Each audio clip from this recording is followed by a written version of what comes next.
Vamos abrir a Bíblia em 2 Timóteo, capítulo 4. O texto que eu vou trabalhar hoje é o capítulo 4 de 2 a Timóteo. Segunda carta do apóstolo Paulo a Timóteo. Você vai ficar com a sua Bíblia aberta, ou então com o seu aplicativo aí acessado, porque esse capítulo nós vamos trabalhá-lo praticamente todo. Ele não é muito extenso, mas a gente vai utilizá-lo praticamente todo para ter uma ideia sobre o que eu quero trabalhar hoje com vocês. O que eu estou sugerindo para a gente pensar aqui como uma espécie de título, a ideia de como você espera terminar a sua vida, ou como você planeja. Poderia ser também, a ideia de planejamento vai dar uma ideia, poxa, eu não quero planejar não, mas você vai ter a sua vida terminada um dia, não é? Ela pode ser de forma inesperada, como a gente imagina, não é? A morte não é algo inesperado, porque todos sabem que vão morrer. Você começa a morrer no dia que você nasceu. Agora, ninguém espera, né, ali e planeja. E a gente não espera uma pessoa nova, mais jovem. Semana eu perdi um amigo, colega de ministério, ele 64 anos, quer dizer, um pouco mais novo do que eu, bem saudável, tinha um quadro relacionado a coração, antigo, mas cuidado e bem, animado, gostava de pescar, praticava futebol, ele estava jogando futebol, tomou um tombo, bateu com a cabeça no chão, criou um coágulo, ele foi ao hospital, drenaram, está tudo bem, vai para casa, em casa, não sei se no outro dia, depois, ele teve uma convulsão e não resistiu, morreu, ainda jovem. É uma morte inesperada, todo mundo esperava que ele fosse até 90 anos, não é? 80, 90, 100, então, agora, nem sempre a gente para pensar como é que eu espero morrer? É mais ou menos o que Paulo ensina aqui. Paulo estava próximo da morte. Ele estava assim, uma espécie de, eu diria, nos últimos metros da caminhada. Ele escreveu aqui, o último texto é esse texto. Ao que tudo indica, não temos outro texto de Paulo que seja identificado como o último texto dele. E ele mesmo fala sobre isso. A gente vai ver daqui a pouco. Ele mesmo fala. E a gente aprende aqui princípios extraordinários. Eu quero que você pense sobre esses princípios, a gente pense sobre eles e trabalhe isso. Poxa vida, Deus me ajuda. Independentemente de como será, e se você me der uma vida longa, eu experimentar essa ideia aí de saber que a vida está terminando, eu espero ter também experiências assim, se não na mesma, eu diria, dimensão, com os mesmos comportamentos, ou então as mesmas atitudes, mas o princípio em si fossem iguais aos que estão aqui em Paulo. Então, neste último texto, a partir do verso 1, ele está escrevendo a Timóteo, ele dá umas orientações a Timóteo, que era uma espécie de filho na fé, e ele diz assim: diante de Deus e de Cristo Jesus, que há de julgar vivos e mortos, pela sua manifestação e pelo seu reino, peço a você com insistência. É possível que o verso 1 da sua versão começa assim: conjuro-te diante de Deus. Começa assim a sua versão? Começa aí, vários aí. É uma versão antiga. Conjuro-te. Ninguém usa esse verbo conjurar. Raramente. Fazia parte de um outro tempo. Então, ele diz conjuro-te. O que é isso? É pedir com insistência. É falar com ênfase. É o que essa tradução revela aqui. Então, olha, eu peço a você com insistência. É algo que eu estou fazendo assim com muita assertividade. Que primeiro, você pregue a palavra. Que você insista, quer seja tempo ou não, quer seja oportuno, quer não. Você corrija, repreenda, exorte com toda paciência e doutrina, pois virá o tempo em que não suportarão a sã doutrina. Pelo contrário, se rodearão de mestres segundo as suas próprias cobiças, como que sentindo coceira nos ouvidos. Eles se recusarão a dar ouvidos à verdade, entregando-se a fábulas ou histórias sem consistência. Mas você, ele está dirigindo diretamente a Timóteo, mas você seja sóbrio em todas as coisas. Sobriedade é uma marca do cristão. Cristão desesperado, espalhafatoso, barraqueiro ou barraqueira, olha, tem uma distorção.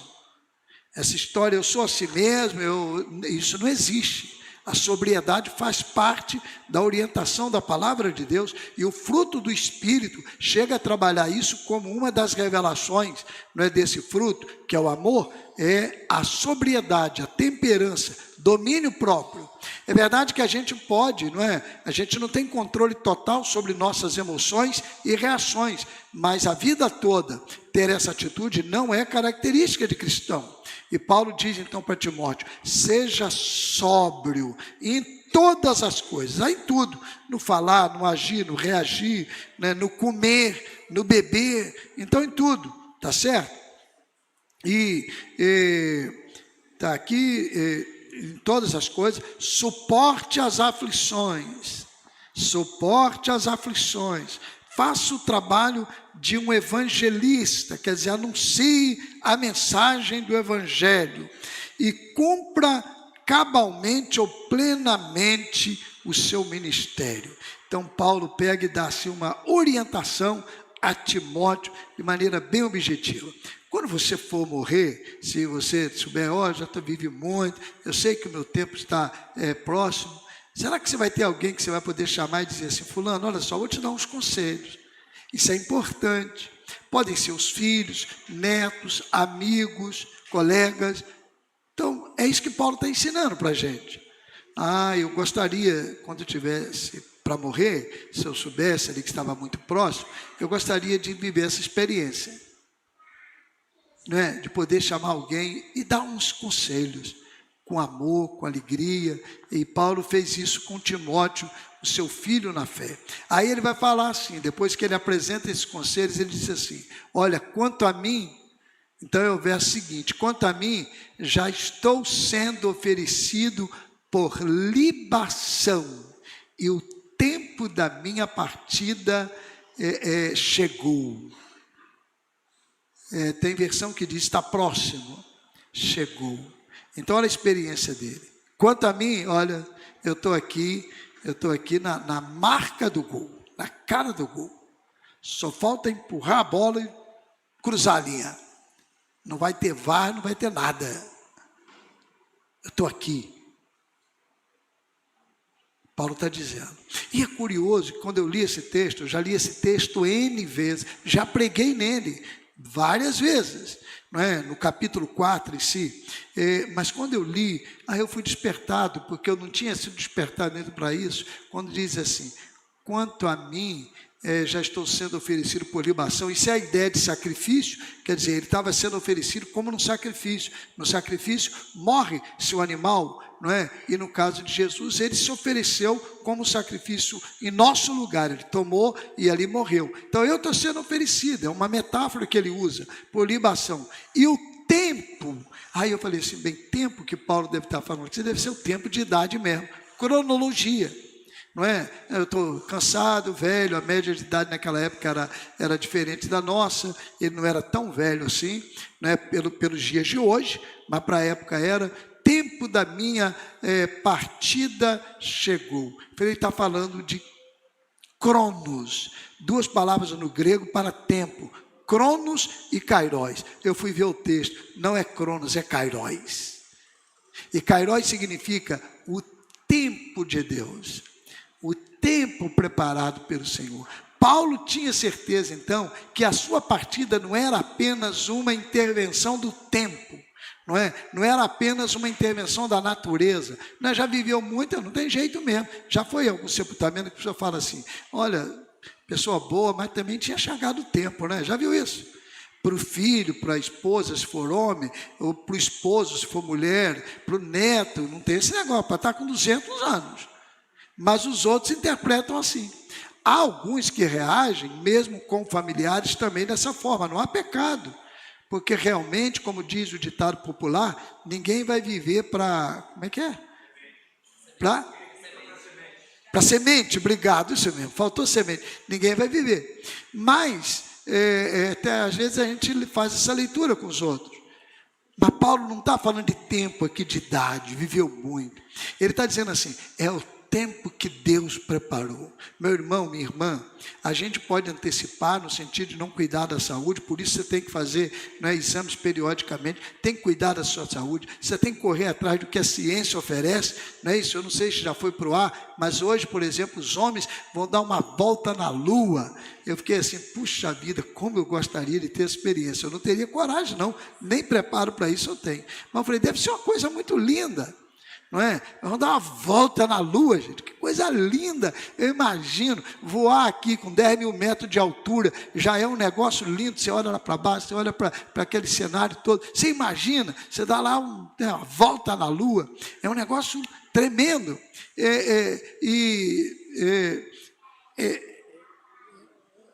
Você não vai partir no tempo que a ciência dizer. Não vai se partir no tempo que a idade impuser. Tudo isso faz parte dessa natureza. Mas vai ser no dia que Deus permitir. Mesmo se a gente não toma os cuidados devidos, é Deus que estará no controle de tudo. É Deus que estará no controle de tudo. Então Paulo diz, o tempo da minha partida chegou, é o tempo de Deus, Ele está cuidando de tudo. Então eu estou entregue a Ele nesse período. Eu um dia fui visitar um pastor.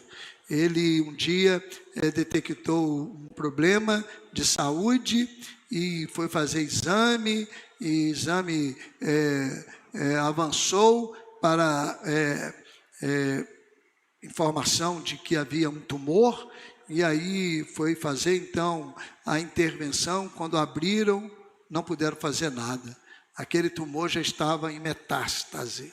Pastor honrado, digno, novo. Ele tinha 58 anos na época, acho que morreu com 59. Antes de completar 59, eu tinha completado 58 anos. Quando aconteceu aquilo, os médicos, pela ciência, disseram assim, olha, ele vai ter 6 meses de vida no máximo. Já está aqui nesse quadro. E ele, então, foi continuar o tratamento, as igrejas orando, família orando. Seu pai tinha 90, está vivo ainda, 90 e tantos anos. Curioso que um dia eu fui orar na casa dele com ele, e eu orei lá. Estava o pai com 90 e tantos, o sogro com 80 e poucos, ele com 50 e pouco morrendo, e o pai e o sogro orando por ele, eu também junto ali, muito mais velhos, coisas que a gente não entende. Mas o curioso é que a gente esperava que Deus o curasse, Deus poderia curá-lo, mas foi avançando e não houve a cura. E um dia eu fui visitá-lo, e quando eu fui visitá-lo, ele pediu-me que ficasse sozinho com ele um momento, e pediu que todos saíssem, inclusive a esposa. E eu fiquei curioso, e ele compartilhou comigo há uma preocupação que ele estava, e ele disse para mim assim, eu sei que eu estou partindo, Deus pode mudar esse quadro, mas eu sei que eu estou partindo, mas eu estou tranquilo, mas olha, me ajuda a tomar as providências com relação a isso aqui. Era algo que deixaria sua esposa mais tranquila. E oramos ali. Um mês depois ele faleceu. Tempo que Deus permitiu. Foi problema de saúde? Foi. Foi um tumor? Foi. Mas Deus permitiu. Então a gente tem que descansar. A gente tem que fazer tudo para que a gente não provoque. Não é? Deixar de cuidar da saúde. Se você, por exemplo, tem problema de glicemia e come doce demais, você está se matando. Você está sendo descuidado com o seu corpo. Se você tem outro tipo de problema e você, não é? Imagine se você ingere algum tipo de álcool por alguma razão, cultura, não sei, não estou aqui incentivando, mas ao médico diz, você não pode ingerir isso. Você ingere, você está se matando, você está desobedecendo a Deus. Se o médico diz, olha, você não pode comer feijoada toda semana, churrasco toda semana, e você faz. Então, a gente toma os cuidados, mas o tempo na nossa vida é o tempo de Deus. A gente tem que descansar nisso. Nós estamos nas mãos dele. Aí Paulo diz assim, olha, ele chegou, mas eu tenho convicções. Primeiro, combati o bom combate. Eu lutei essa causa. Será que, na hora que você está morto, você vai poder dizer assim, eu lutei a causa do Senhor? Ou você foi um crente mequetrefe? Era quando podia, quando dava. Combate mesmo você lutou. Se Deus dependesse de você, não depende. Mas se dependesse, ele estaria na vala. Paulo não. Paulo disse, eu combati, eu lutei. Eu combati o bom combate. Eu acabei a carreira. A ideia de acabar a carreira é o seguinte, eu fiz tudo o que eu tinha que fazer dentro da minha ótica, com falhas, com lamentações, com limitações, com fraqueza, mas eu acabei a carreira. Não ficou incompleta, não deixei nada pela metade, não. E eu guardei a fé. Então, eu fiquei firme na fé. Então, combati o bom combate, acabei a carreira e guardei a fé. E desde agora está-me guardada a coroa da justiça, que o Senhor reto juiz me dará naquele dia, e não somente a mim, mas também a todos os que amam a sua vinda. E aí é curioso aqui, porque Paulo está dizendo, eu estou morrendo, a minha vida está indo embora, está pertinho o tempo da minha partida, mas eu tenho esperança. A vida não se resume aqui. Eu não esperava daqui tudo. É lá que eu estou esperando. Deus tem reservado para mim a coroa da justiça. A minha esperança está viva. E eu tenho essa alegria de saber disso. E aí, ele faz agora alguns pedidos pessoais a Timóteo. Primeiro, empenhe-se por vir até aqui o mais depressa possível. Timóteo, eu quero a sua companhia. Lute aí para vir aqui. As distâncias não eram muito grandes, mas eram muito mais difíceis do que hoje. Muito mais. Hoje você sai de um lugar e 10.000 quilômetros depois, no mesmo dia, você está lá. Se você morar em determinada alguma região, se você é determinada região, você pode tomar café num país, almoçar no outro, tomar café da tarde no outro, jantar no outro e dormir no outro. E olhe lá, até mais se for o caso. Por quê? São países próximos, mas não tão próximos. Porque tem a questão da facilidade do transporte. Naquele tempo não. E Paulo diz, Timóteo, empenhe-se em vir aqui o mais rápido possível, porque eu estou assim meio sozinho aqui.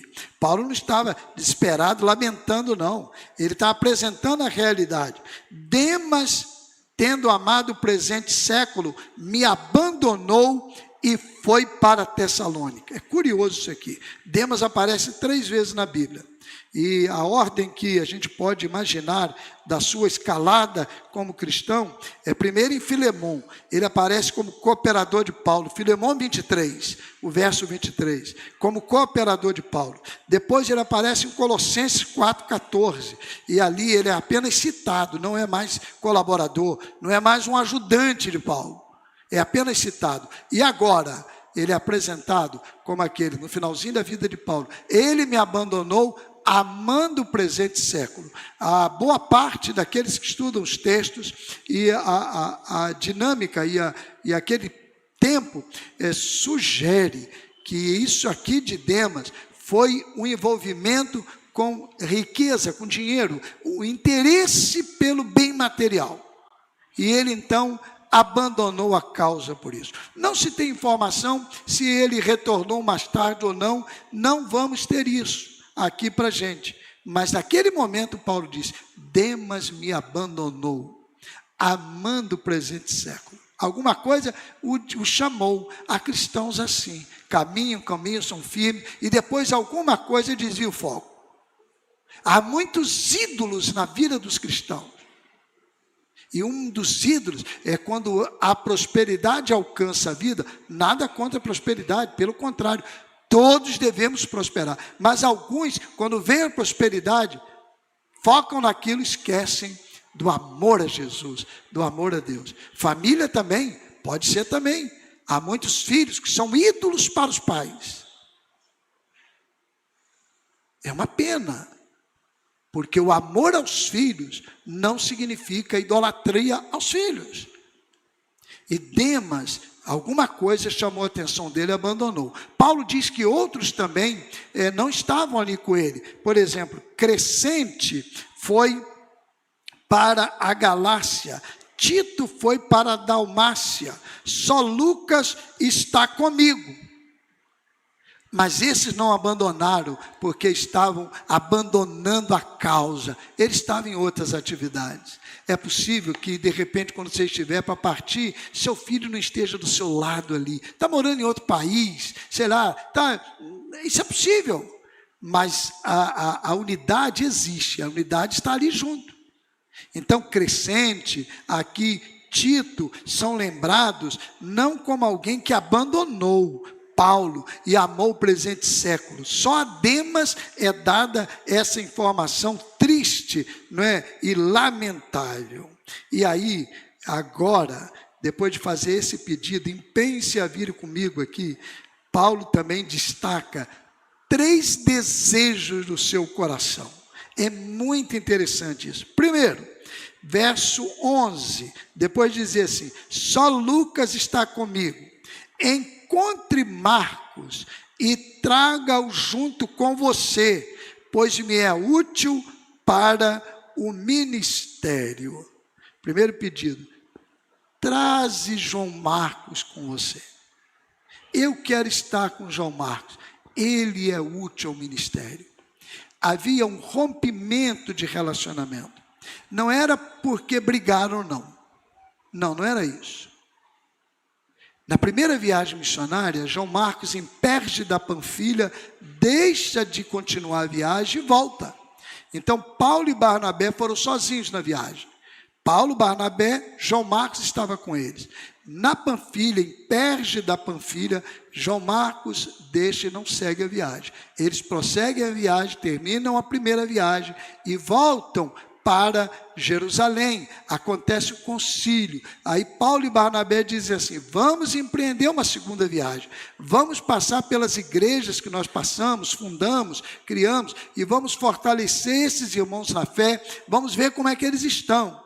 Aí Barnabé falou assim, então vamos, olha, legal, vamos sim, vamos levar João Marcos. Aí Paulo disse, não, João Marcos não, agora não. Paulo tinha uma característica, vamos dizer, talvez intempestiva, né, falar sem pensar, fora do tempo, sei lá, alguma coisa assim. Barnabé parecia mais prudente. Mas Paulo reagiu, não, era mais ou menos assim, me abandonou na primeira viagem, agora eu não vou não levar não. Não tenho certeza quanto é. Aí Barnabé pensou, não, mas João Marcos não pode ficar abandonado. Ele é novo, ele é um garoto. E ele precisa de cuidado. Eu vou cuidar dele. Então, mais ou menos, Paulo falou, então tudo bem, você cuida dele, eu vou para a viagem. E aí Paulo chamou Silas para ir na viagem com ele.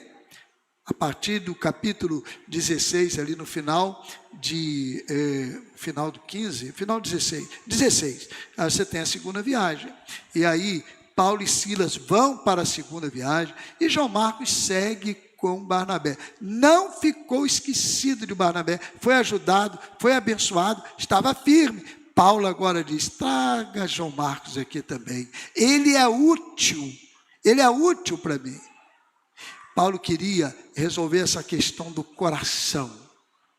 Então, na hora de partir, ele diz assim: eu quero que esse relacionamento seja aqui agora celebrado. Não havia briga entre eles, não havia problema entre eles, mas eu quero que esse relacionamento seja celebrado. É diferente, por exemplo, da partida de Demas, que foi embora e amou o mundo. Não, aqui é outra questão também. Aliás, sobre Demas é muito interessante. Talvez se alguém fosse perguntar a Demas, pastor Gledson, lá, rapaz, você não está na causa, de repente ele jogava a culpa sobre outra pessoa. De repente jogava a culpa até sobre Paulo. Não, sabe o que? Eu trabalhei com Paulo há muito tempo, mas Paulo não é fácil não. Você não conhece Paulo. Paulo é terrível. Sabe por quê? Todo mundo que arrega sempre procura jogar a culpa nos outros. Pode esperar isso. É sempre assim. Não era o caso de João Marcos. Ali foi uma imaturidade, algum medo, sei lá, alguma coisa. Ele abandonou e Barnabé foi cuidar dele. E Barnabé o abençoou. E Paulo reconhece isso, que ele era útil. É um primeiro aqui pedido assim, bem íntimo de Paulo, depois de fazer o pedido para que Timóteo vá lá. Segundo pedido que Paulo faz, aqui nessa ordem também, traga a capa. Paulo queria cuidar do seu coração, relacionamento rompido sendo restaurado, traga a capa, cuidar do seu corpo físico. O inverno chegaria, ele precisava cuidar do seu corpo também, proteção, e a capa seria importante. E depois ele diz assim, traga também os livros, principalmente os pergaminhos. Eu estou lendo agora o verso 13, os pergaminhos. João Marcos era tratar o coração, a capa era tratar o corpo, os livros era tratar a mente, a psique. Ele queria continuar lendo, ele queria continuar produzindo na sua mente. O corpo estava abatido, cansado, mas a mente estava boa. E ele queria continuar alimentando a mente. Você sabia que uma das formas de envelhecer bem, segundo a ciência, é você cuidar da mente? Sabia? E tem gente iludida hoje e olha, pensa que está cuidando da mente usando rede social. Eu não sou contra a rede social, mas tem muita gente que está atrofiando a mente. Ela limita. Você precisa ler, você precisa exercitar a mente. Eu sugiro a você, com muito carinho, não é? Grave versos bíblicos, grave poemas, vai gravando. Procure alguém da área de neurolinguística, ou então de qualquer outra área, você mesmo, procura lá no Google, lá, tem recurso para tudo hoje. Procure e veja. Há um exercício prático, bem objetivo. Quando você quiser tentar gravar alguma coisa, você exercita o lado direito do cérebro e tente fixar aquilo. Vai tentando, comece com verso bíblico, comece com um poema, pega um poema. Quantos poemas você sabe de cor? Eu vou gravar. Ou então pega, os hinos do cantor cristão são poemas também. Então pega e leia aqueles hinos, se quiser. Aí vai exercitando, vai ajudar a sua mente. Paulo aqui está dizendo assim, eu quero cuidar da minha mente. Eu quero cuidar da minha mente. Traga os livros, porque eu quero que eles estejam aqui comigo. Eu quero que eles me ajudem. Então cuidar do coração, não é isso? Da mente e do corpo. E aí Paulo vai fechar esse último texto. Ele diz assim, olha, na minha primeira defesa, ninguém me assistiu. Ele já tinha experimentado uma prisão. Ninguém me assistiu. Mas aí ele fala assim, Deus me assistiu. Deus cuidou de mim. O Senhor esteve ao meu lado. E Ele, me revestiu de forças para que através de mim a pregação fosse plenamente cumprida. Verso 17. E todos os gentios a ouvissem e fui libertado da boca do leão. O Senhor me livrará também de toda obra maligna e me levará salvo para o seu reino celestial. A Ele glória para todos sempre. Amém. Mais uma vez, Paulo revela aqui a renovação da esperança. A vida estava acabando fisicamente. mas a esperança estava renovada. Olha, quando a gente estiver para morrer, nada que a gente tenha feito aqui alimentará a nossa alma. Nada. Dinheiro, nada. O que vai alimentar a nossa alma é a esperança depositada em Deus. É isso que vai alimentar. Eu já estive perto de pessoas que estavam experimentando mesmo a morte. E eu vi quanta diferença. Quanta diferença. Alegria no meio da dor. Sabia que humanamente falando não tinha jeito. Sabia que o destino estava ali agora sendo sacramentado. Mas tinha alegria e esperança. Ah, eu quero terminar a vida assim. É assim que eu gostaria de terminar. Espero que seja bem mais à frente. Como é que você gostaria de terminar a sua vida? Curve sua cabeça. Fale com o Senhor. Diga para Deus. Fale com Ele. Converse com Ele. E, sobretudo, a partir de hoje, comece a trabalhar. Senhor, eu quero viver de tal maneira que quando chegar o tempo da minha partida, eu experimente essa mesma disposição. Você não vai terminar a sua vida tomando decisão quando você souber que ela está terminando. É o que você semear hoje. É o que você plantar hoje. É o que você desenvolver hoje. Deus, naquela hora, independentemente de como viveu hoje, vai com a misericórdia dele. Mas certamente o diabo vai tentar você a ficar desanimado, triste, assim concluindo que não valeu a pena, você não fez da melhor maneira. Mas se hoje você pensar, Deus, eu quero viver de tal maneira que quando chegar o tempo da minha partida, eu tenha esse mesmo ânimo, essa mesma esperança, essa mesma alegria. E que Deus nos abençoe.